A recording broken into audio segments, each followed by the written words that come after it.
সোনার শকুন্তলা বুকে পেতাম আমি। আংটি থাকুক না থাকুক তার আঙুলে, যেতাম না কখনো যে তাকে ভুলে।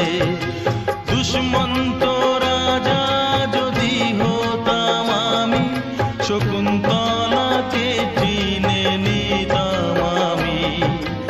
আংটি থাকুক না থাকুক তার আঙুলে, যেতাম না